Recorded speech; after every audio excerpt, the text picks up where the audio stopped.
What's up, guys? Welcome back. I'm Austin Canfouche. We're in San Francisco today, and the episode is about building a pole jam. Now, the pole jam may seem like the simplest, easiest one of all, but there's some thought that has to go into it. There's a little research. You got to find your spot. You got to find your materials. You need your pole jam or your piece of steel. You're gonna need a few bags of concrete. You need a bucket. You need a water source. We have the bay behind us, or you bring your own water. And then we just need a trowel. Step one is going to be to establish the location or find the spot where you want to do this at. So we thought this was going to be easy, but it turns out finding a place to put a pole jam is harder than you would think. You're going to want to find a nice dirt patch, flat gap, whatever it is. Dirt's going to be easier to set this thing in.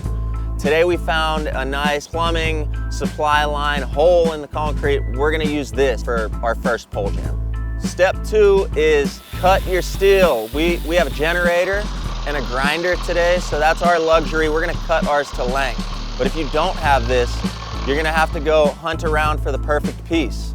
Now, we're at 3rd and Army. There's all sorts of scrap, trash, and steel everywhere. If you look hard enough, you'll find one that's the right length if you don't have the grinder.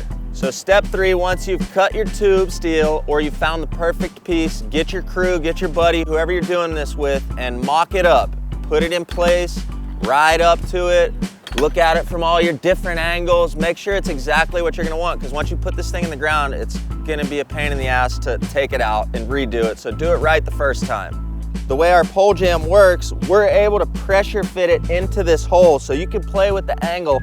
We're not pulling out an angle finder, we're not going 43.27 degrees, just take a look at it, it's subjective, whatever you want. Since this is our case that we're working with, we can test it and see if we like how it feels. If nobody can fucking agree on an angle, this is a nice rule of thumb. Here's a great angle. Put your board on its tail, start there. Step four, once you've mocked it up, it's in the right place, you're gonna wanna mix all your concrete, pack it into your hole nice and tight,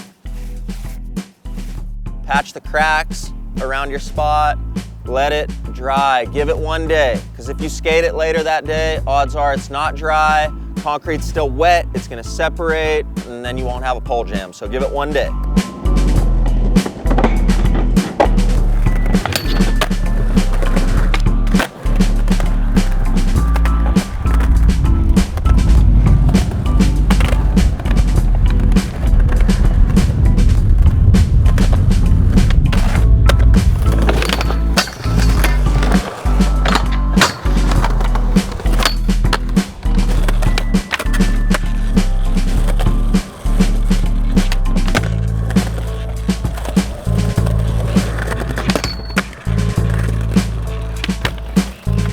Okay guys, we're gonna show you a quick, easy way to do a pole jam down a gap with just rocks that we have around here and concrete that we have left over. Not everyone thought this was a great idea, and many of you guys might be like, fuck you, Austin, you just shut down the gap. Well, we're just having fun. You could rip it out if you want. So we just used our rocks to support the pole jam, but also as our stops, our forms to keep our concrete from just splooging out to the sides. But we're gonna make this a somewhat dry mix. It won't be wet and soupy, it'll be dry so we can pack it in tight and lock this thing in place.